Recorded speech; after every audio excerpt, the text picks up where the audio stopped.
मनुष्य की स्वस्थता एवं ऊर्जा का सबसे महत्वपूर्ण आधार है वायु।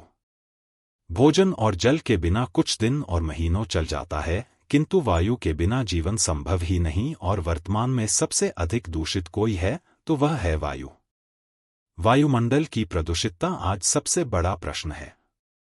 2021 के उपलब्ध आंकड़ों के अनुसार भारत में 21 लाख लोगों की मृत्यु हुई है, वायु की अशुद्धि से, जो अन्य रोगों की तुलना में अधिक है। और 2024 के आंकड़े भी बताते हैं कि केवल भारत में वायु प्रदूषण से प्रतिदिन 5 वर्ष से भी कम आयु के 464 बच्चों की मृत्यु होती है।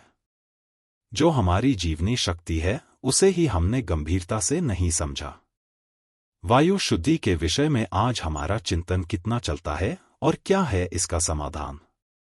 महानुभावों, हमारे तत्ववेता, दूरदर्शी ऋषियों ने गहरा चिंतन किया है और इस विषय पर सफल समाधान दिया है।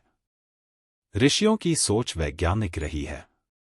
उनको विज्ञान का नियम भली भांति ज्ञात था कि अग्नि में पदार्थ को जलाने से पदार्थ के गुण गैस फॉर्म धारण कर कई गुना होकर वायुमंडल में फैल जाते हैं, और इस वायुमंडल में जब हम सांस लेते हैं तो वो हमारे सांसों के माध्यम से शरीर में प्रवेश कर फेफड़ों के माध्यम से पूरे शरीर में प्रवाहित होकर हमारे पूरे शरीर पर प्रभाव डालता है।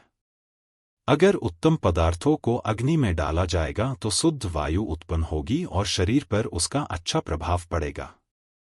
हमारे ऋषियों ने पदार्थों के दहन की इस प्रक्रिया को अति सरल बनाकर अग्निहोत्र के रूप में हमें दिया, जिसे हम यज्ञ, हवन आदि नाम से जानते हैं।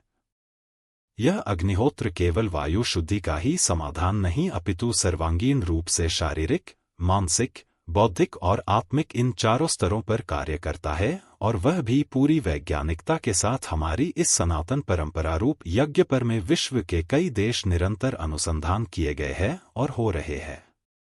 ऋषियों की इस महान परंपरा को प्रचारित एवं प्रसारित करने हेतु एक विशाल यज्ञ चिकित्सा महोत्सव दर्शनयोग धाम के गुरुकुल के रमणीय वातावरण में गुजरात में किया जा रहा है, जहां पर विशाल हवन कुंड में अलग अलग औषधियों की आहुतियां दी जाएगी, विद्वानों का मार्गदर्शन प्राप्त होगा, अग्निहोत्र की शास्त्रीय एवं वैज्ञानिक विधि को प्रत्यक्ष करवाया जाएगा। तो आइए इस कार्यक्रम में अपना पंजीकरण करवाएं तथा इस विशाल महायज्ञ के साक्षी बने और अपनी संस्कृति के सच्चे संवाहक बने। यह यज्ञ महोत्सव मनुष्य मात्र के कल्याण के लिए है, इसलिए सभी की उपस्थिति आवश्यक है।